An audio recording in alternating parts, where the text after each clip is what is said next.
자, 이어서 보죠. 계속.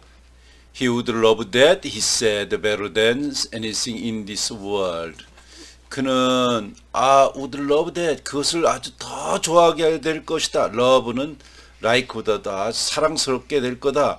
He said, better than anything in this world. 이 세상에 어떤 것보다 더 좋다라고 아주 좋아하게 될 것이다. 이런 의미겠죠. 그러니까 이 세상에 그보다 더 통쾌한 일은 없으리라고 했다. 이렇게 의역해 볼 수 있는 거죠. 그리고 his voice as read me monotonously through the mystery. 그리고 almost affectionate and seemed to plead with me that I should understand him. And his voice, 그의 목소리는 as he read me monotonously through the mystery. 그 신비함을 통해서 나를 monotonously하게 한결같이 끌고 가는 거죠. 허락하는 거예요. 다시 한번 그와 같은 비밀 속으로 나를 한결같이 끌고 들어갈 때의 그 목소리는 그리고 almost affectionate, 좀 더 정감이 있는 것처럼 정감이 있는 걸로 그리고 자라났다 이런 뜻이니까 더 거의 더 정감이 있는 것 같았고 그리고 seemed to plead with me, 나에게 아주 애원하는 듯하더라. 호소하다, 애원하다. I should understand him. 내가 그를 이해해줘야만 한다. 야, 좀 나를 이해해줘. 갑자기 또 이렇게 변한 거죠. 나를 이해해줘야만 한다고 나에게 애원하는 것 같았다. 다시 한번 여기서 he would love that, 여기서부터 여기까지 한번 다시 보죠. 그는 이 세상에 그보다 더 통쾌한 일은 없으리라고 했죠.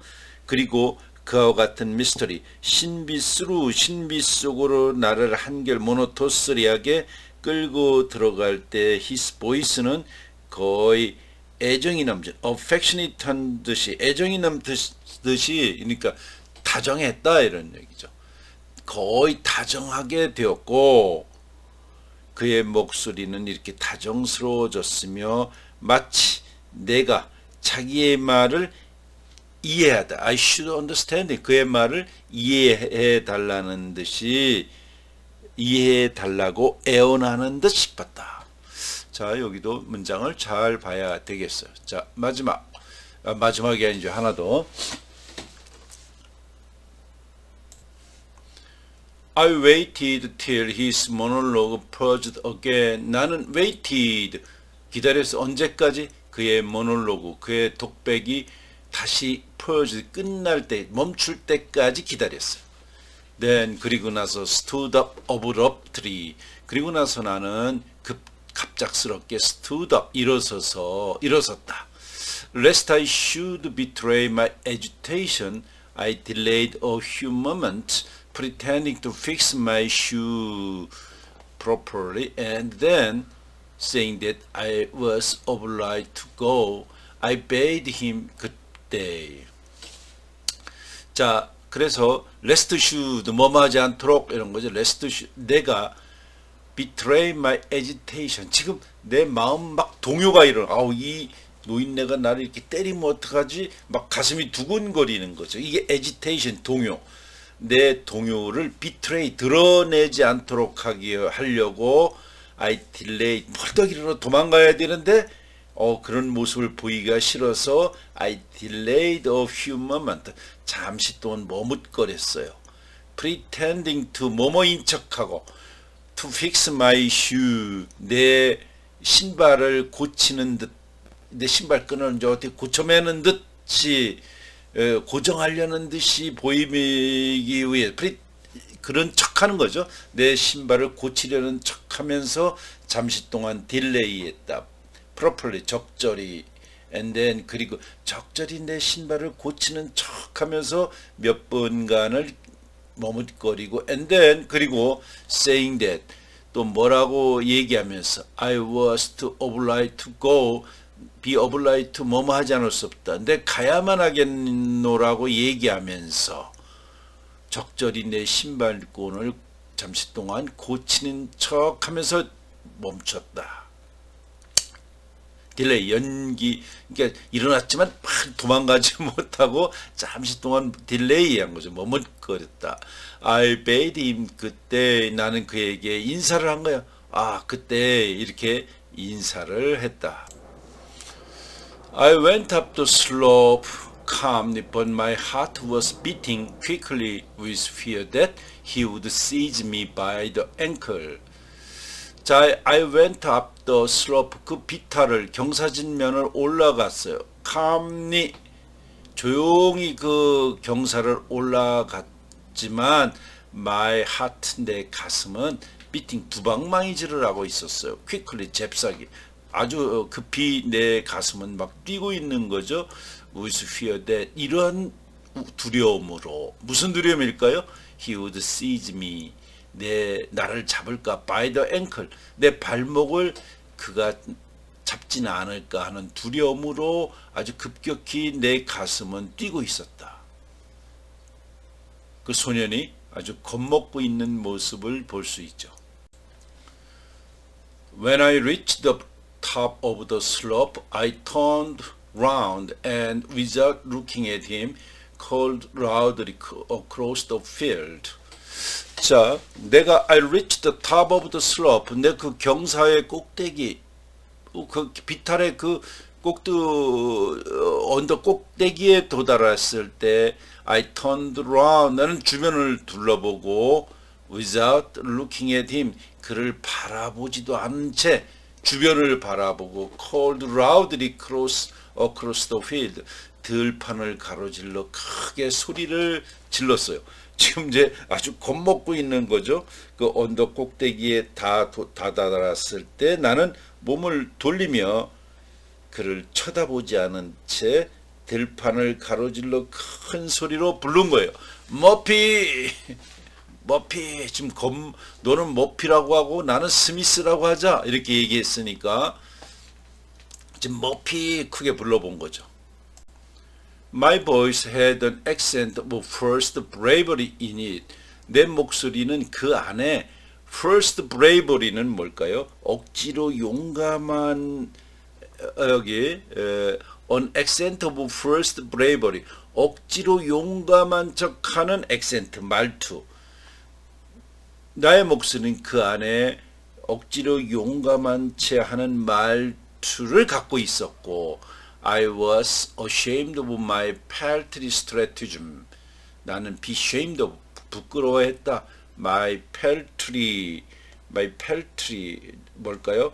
paltry stratagem 하면 이 stratagem 은 수작이죠. 얕은 수작. petty trick 같은 거죠. petty trick. 얕은 수작을 부끄러워했다. 지금 아무것도 아니고 용감한 척 머피 이렇게 불렀는데 내 하찮은 수작을 부끄러웠다. 지금 굉장히 내 가슴 두근거리고 그러는데 머피한테는 그런 걸 노출시키지 않으려고 머피 이렇게 불렀지만 내면 세계로는 참 창피했다, 이런 얘기죠. I had to call the name again before Mahoney saw me and hollowed in answer. 자, 나는 I had to call the name, 그 모은이라는 이름을 불러야만 했다. again, 다시. before, 뭐 하기 전에, 모은이가 saw me, 나를 보고, 모은이가 나를 보고 hollowed in answer, 그 대답으로 어이 하고 이렇게 대답하는 게 hollowed죠. 이게 이제 반향을 일으키는 거니까 나를 보고 그 대답으로 알겠어 뭐 어이 하기 hollowed 하기 전에 다시 그의 이름을 불러야만 했다. 즉 겁을 먹었으니까 불렀는데 대답도 하기 전에 또 불러야 된다, 이런 의미겠죠. 그러니까 내가 이름을 다시 한번 부르고 나서야 모니는 나를 보았고, 그러니까 두 번 부른 거죠. 내가 이름을 다시 한번 부르고 나서야 모니는 나를 보았고 대답으로 큰 소리를 질렀다. 의역하면 그런 거예요. 직역하면 나는 그 이름을 다시 불렀어. 모은이가 대답도 불렀는데 대답을 안 해. 대답이 돌아오기도 전에 또 부른 거죠. 모은이가 나를 보고 in answer, 대답으로 hollowed, 반향 메아리 치기 전에 이름을 또 부르는 거죠. How my heart beat as he came running across the field to me. How my heart, 얼마나 내 가슴은 beat, 두근거렸는지. As he came running across the field to me. 나에게 들판을 가로질러 그가 달려왔을 때 내 가슴은 얼마나 두방망이질했는지. 아, 굉장히 겁먹었다. 근데 어떻게 보면 머피는, 같이 도망간 머피는 그런 것도 없이 이 노인네한테도 너 당신 애인이 있어? 뭐 이렇게 물어보고 하는데 나는 지금 엄청 겁먹었다. He ran as if to bring me aid. He ran, 달렸다. 마치 as if to bring me aid. 그가 나에게 aid, 도움을 가져다 주는 듯이, 그는 마치 내게 도움, 구원을 가져다 주듯이 달려왔다. And I was pertinent, for in my heart I had always despised him a little. 그리고 as I was penitent 하면 뉘우치는 이런 뜻이죠. And I was penitent. 나는 죄를 뉘우쳤다. For in my heart. 왜냐하면 내 마음속에서 I had always. 나는 항상 despised him. 그를 little. 약간 despise. 경멸했다. 내가 늘 깐보고 경멸하고 나보다 좀 한 등급 아래인 것 같은 아이였는데 오히려 내가 걔한테 이렇게 도움을 요청하고 달려와서 두근거리는 가슴이 이렇게 가라앉기 시작하는 걸 보고 좀 창피하기도 하다. 다시 한번, 왜냐하면 마음속으로 나는 언제나 그를 약간 무시하고 있었기 때문이다. 자, 이렇게 해서 여기까지 이제 우리가 번역을 다 해 봤어요. 자, 결국은 이 소년들이 학교가 지루하고 답답해서 일상에 늘 똑같은 일이 일어나서 여기서 재미없다. 그래서 야, 학교 하루 땡땡이 치고 멀리 가서 하루 즐겨보자 하고 바깥에 나왔는데 나와 보니까 더 큰 어려움이 우리를 견디고 있고 이제 의도 맞을 것 같고 잘못하면 큰일 날 것 같다는 생각이 들어서 집에 돌아오는데 그동안 내가 깐만히 보고 무시했던 모은이가 나한테 도움을 주려고 달려왔다. 그래서 나는 항상 그를 경멸했는데 좀 창피하다. 이런 이야기가 끝에 달려 있죠. 자, 그러면 이 이야기가 뭘 의미하는지 한번 처음부터 쭉 보죠. 자, 이거를 원래는 다 하고 세 번째에 이거를 요약 정리해서 리포트로 낼까 했는데 세 번째 시간에 이렇게 내는 거는 리포트로 안 된대요. 그래서 내가 이 이야기를 해설을 하고 다음 거는 이제 리포트로 한번 받아보거나 이래야 될 것 같아요.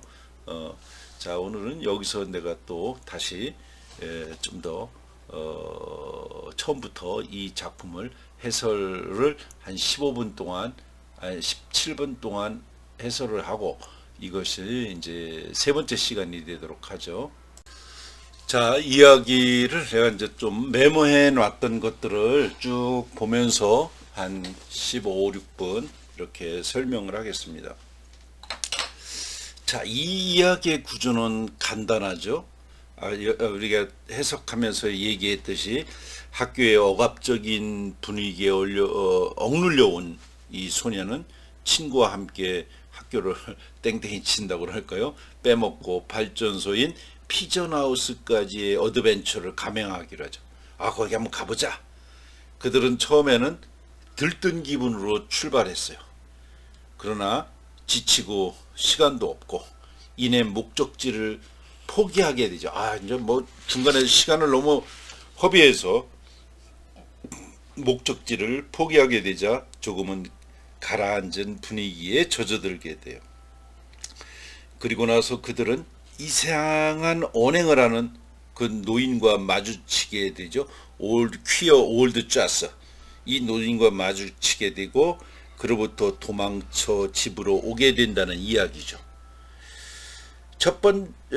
여기서 이 소년은 어떻게 보면 앞에 나와 있는 소년들과도 좀 비슷한 면이 있어요. 앞에 나오는 소년은 우리가 하지 않았는데 여기에 에러비에 나오는 소년이라든가 이 앞에 하지 않은 The Sisters에 나오는 소년과도 비슷하죠. 이 소년은 여기에 있는 소년도 남의 집에 얹혀 사는 소년인지 어떤지 아주 명확하게 아버지는 없는 것 같아요. 그래서 아버지 같은 존재, father figure라고 그러죠. 아버지 같은 존재를 찾기 위한 과정으로 해석될 수 있어요. 집에서 학교에서 나와가지고 도망가는 거 아버지를 찾는 모습일 수도 있어요. 비록 그가 학교 밖에서 우연히 만나게 된 아버지 같은 존재는 근데 멋진 아버지가 아니라 변태적인 노인에 불과하죠. 이런 아버지와 대조적으로 조 딜런의 부모는 아주 괜찮죠. 매일 아침 8시에 미사에 참여하죠. 그리고 그녀의 어머니는 평화로운 향기는 그녀의 어머니의 그 몸에서 향수를 뿌리고 이제 교회 가니까 평화로운 그 어머니의 향기는 집안을 가득 채우죠. 어떻게 보면 행복한 모습일 수 있어요. 조 딜런은 미국의 거친 서부 세계를 소개한 장본인이고 매일 저녁 인디언 전쟁 놀이를 하죠.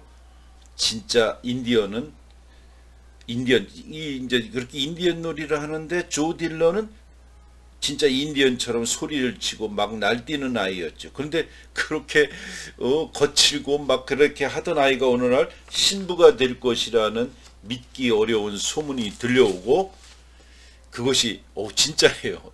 제가 진짜 신부가 된다고?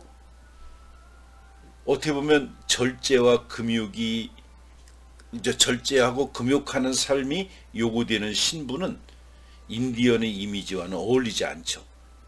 그럼에도 불구하고 이 조 딜런이 신부가 된다는 것은 가톨릭 가정의 억압적인 종교성이 그를 그 길로 끌어들였으리라는 것을 추측하게 하죠. 그러니까 집안이 아주 억압적이니까 저 기질로 봐서는 신부하면 안 될 놈인데도 그놈을 신부를 하게 만들었다. 매일 아침 미사에 참여하는 부모와 집안을 가득 채우는 평화가 집안에서는 그 밖에 다른 분위기를 허용하지 않는다는 것을 암시하죠. 평화롭지만 정말 평화로운 거냐? 자유롭지만 진짜 자유로운 거냐? 뭐 이건 칸트 얘기인데. 자, 집에서 순한 양처럼 평화 유지의 집에서는 순한 양처럼 평화 유지의 그 명령에 복종해야 하는 딜런의 아이들은 그렇기 때문에 그만큼 더 심하게 바깥에서 전쟁 놀이를 하고 있는지도 모르죠.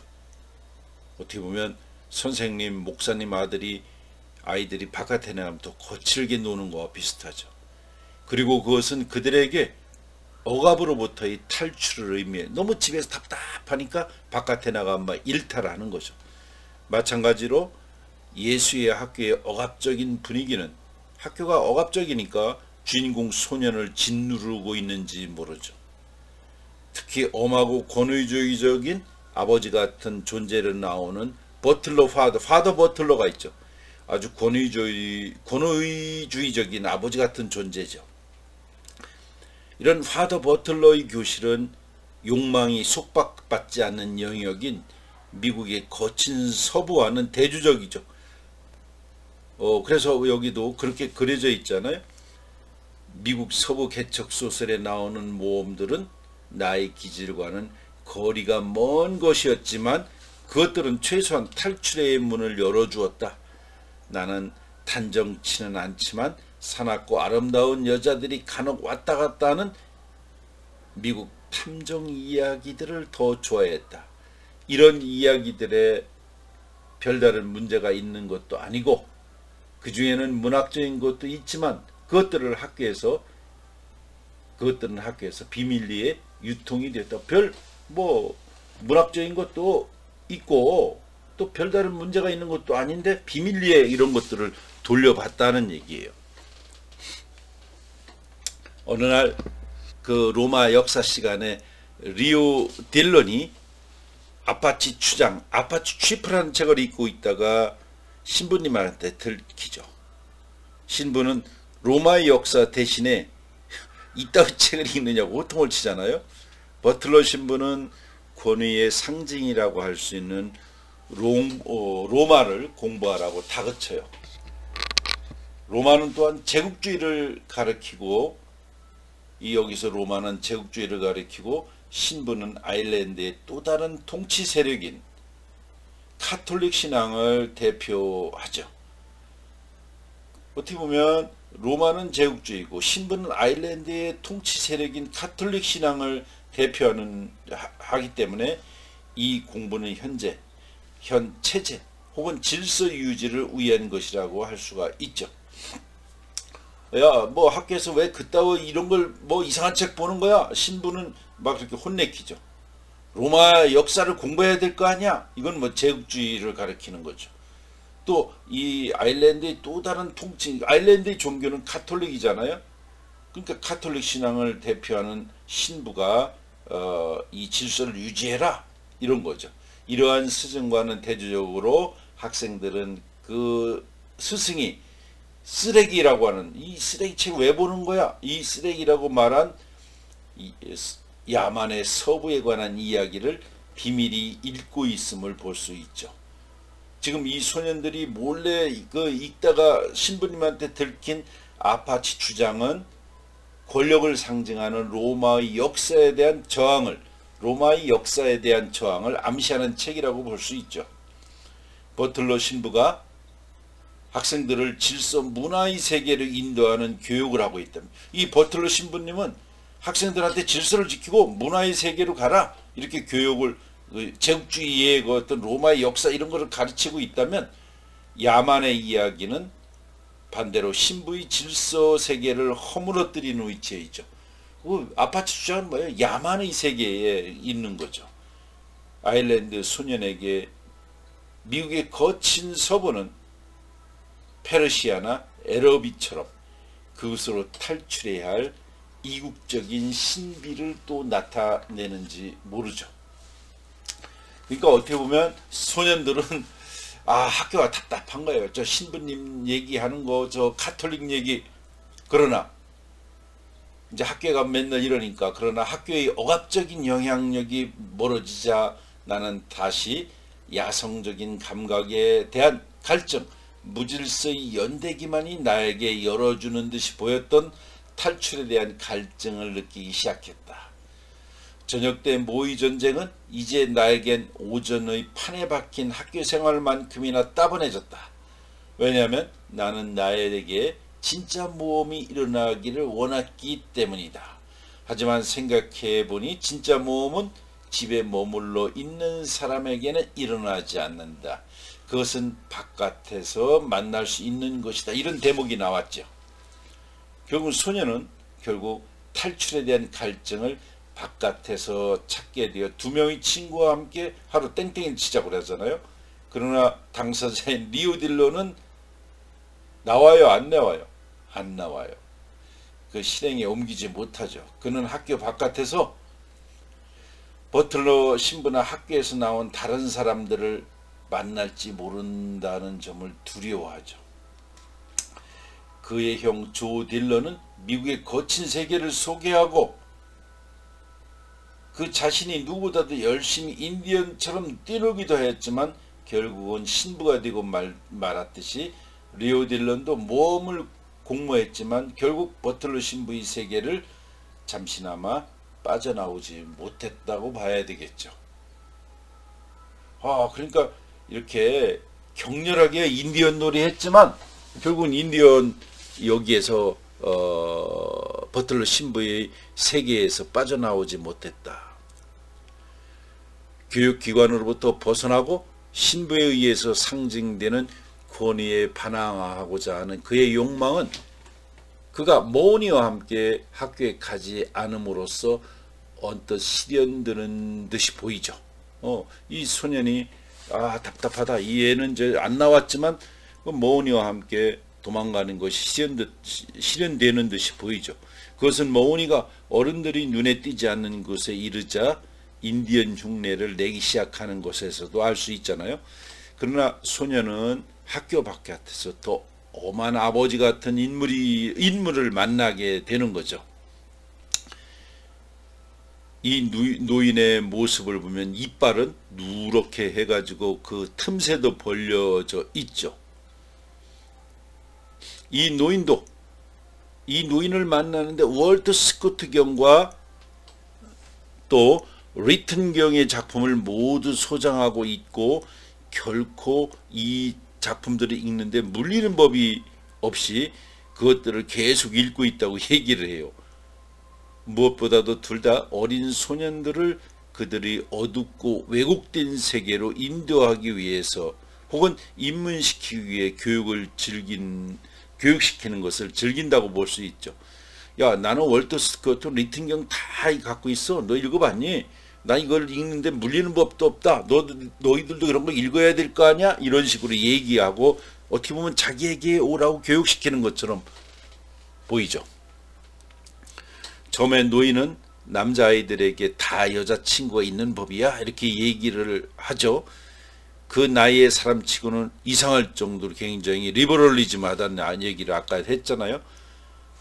이런 태도를 보여 소년에게 깊은 인상을 심어줘요. 그러나 그가 마치 무언가를 두려워하기로 하듯 갑작스럽게 취할 한계 같은 것을 느끼기라도 한 듯이 once or twice 한두 번 몸을 막 떨잖아요. 소녀는 그때 의아해했죠. 저 사람은 왜 저러는 거야? 소녀는 그 노인의 행동이 성적 흥분 상태에서 오는 증상임을 알지는 못해요.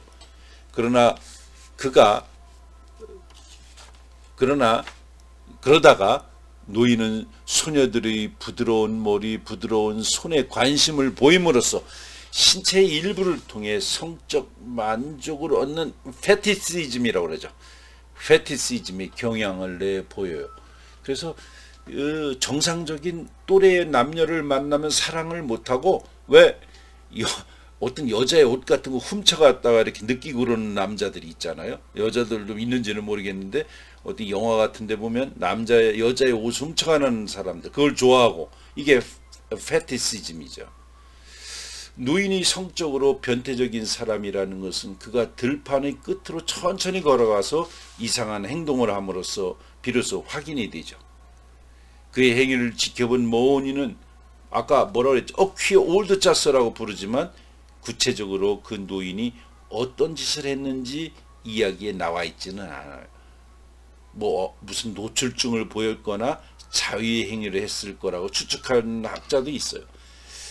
이때를 계기로 해서 소녀는 그 노인을 경계하고 두려워하기 시작을 하죠. 그래서 그가 만들어낸 전략이 둘이 가명을 쓰는 거예요. 그래서 너는 머피라고 하고 나는 스미스라고 하기로 하자. 그리고 소녀는 도망가야 할지 말아야 할지를 망설이지만 결국 그대로 남아있게 되죠. 반면에 모은이는 고양이를 발견하자 벌떡 일어나 들판을 가로질러서 고양이를 쫓아가죠. 여기서 태평스럽고 낙천적인 모은이와 조숙하고 예민한 소년 주인공의 대조가 그렇게 딱 드러나게 되죠. 자, 소년들이 말을 듣지 않을 땐 이 늙은 변태 같은 노인은 어린아이를 아주 심하게 때려야 한다고 말을 하죠. 손바닥을 때리거나 따귀를 치는 것으로는 충분하지 않고 흠뻑 더 때려야 된다 이렇게 얘기를 해요. 그렇게 때린 것만큼 그가 이 세상에 좋아하는 것은 없다고 이렇게 얘기도 하죠. 이 이상한 노인을 가학성 변태 성욕자로도 볼 수 있지만 또한 아들에게 매질하기를 좋아하는 거세하는 아버지의 이미지도 볼 수 있죠. 자, 이 노인은 그가 암기한 내용을 반복하고 있다는 인상 혹은 그의 마음이 자신의 말에 이끌려서 동일한 궤도를 천천히 순회하고 있다는 인상을 주죠. 그의 마음은 출구 없는 폐쇄회로를 순환하고 있는 듯이 보이죠. 풀린 신부가 육체적으로 이 풀린 신부가 이 노인은 정신적으로 마비되어 있다는 것을 볼 수가 있어요. 자, 그래서 주인공 소년만큼 생각이 많지 않은 모은이는 자신을 머피라 하는 가명으로 불러줬을 때 상대방을 스미스로 불러줘야 한다는 것을 생각해내지 끝에서 못하고 있죠. 그러나 어쨌든 주인공 소년은 그를 향해 달려오는 모은이로 인해서 안도감을 느끼죠. 그를 멸시해왔던 것에 대해서 미안한 마음을 갖죠. 그것은 그만큼 그가 노인에 대해서 두려움을 느꼈다는 것을 의미해요. 자, 그래서 부패한 어른 세계를 보고 두려움에 휩싸인 그는 같은 어린이 세계에 속한 모은이가 곁에 있다는 것을 마음 든든해 하는 것이죠. 자, 그래서 이런 모습으로 이 작품이 끝나고 있어요. 그래, 여러분들이 내가 좀 길게 좀 시간이 남아서 얘기를 했는데 이 작품은 아주 잘 이해할 수 있으리라고 생각을 합니다. 그래서 여러분들이 반복해서 이 작품을 쭉 보고 공부해 보면 아주 재미있지 않나 그런 생각을 합니다. 그래서 한 몇 번 들어보고 on encounter 참 이거 잘 썼네 이런 걸 느껴보면 좋겠어요. 자, 이번도 여기까지 하고 다음 주 이제 12, 13, 14, 15인데 15주는 시험 보는 거고 12, 13, 14 이제 3개인데 이제 거기는 리포트를 내려고 해요. 왜냐면 리포트 점수가 20점인데 리포트 점수를 어떻게 줄 것인지 우리가 이제 원래는 출석 10점, 리포트 20, 기말 중간고사 30, 기말고사 40점이에요. 근데 우리가 코로나 때문에 못 봤으니까 시험은 70점으로 하되 한번 리포트 점수 20을 얘기해 주겠어요. 그래서 리포트는 12, 13, 14에 하는 걸로 내든지 다음 주에 그 리포트 얘기는 다음 주에 자세히 얘기해 주겠습니다. 자, 오늘은 여기까지.